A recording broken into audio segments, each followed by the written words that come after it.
I'm not exactly sure what to call this other since it's not part of my usual League playing or Blake Does a Thing series, but as for a special request of a friend, I'm going to be looking at the different ADCs, otherwise known as marksmen, in the game League of Legends.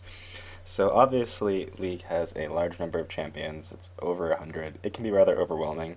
If you're trying to get new to the game, you also have this idea of roles, as you can see over here listed. Especially if you want to, for instance, go into a top lane, or you want to be a mid-made mage. There's a lot of options. Thankfully, if you want to play my favorite role, that of ADC, which is attack damage carry, which has been reclassified as marksman, your pool is quite a bit smaller. With that said, there's still a lot of choice and a lot of variation within the role. As you can see here, there are some champions I just don't particularly like. Corki because he's very short range, Draven's a bit too skill intensive for my liking.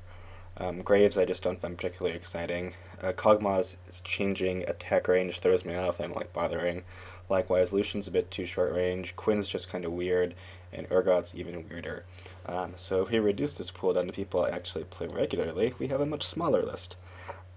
Um, then if you exclude champions that I rarely ever play, such as Ashe, Sivir, Tristana nowadays, and Twitch very rarely, you have what I would call my main three and additional three ADCs that I typically play. That being Caitlyn, Jinx, Misfortune being the primary three I think I excel with. Additionally, Ezreal, Varus, and Vayne for very specific situations.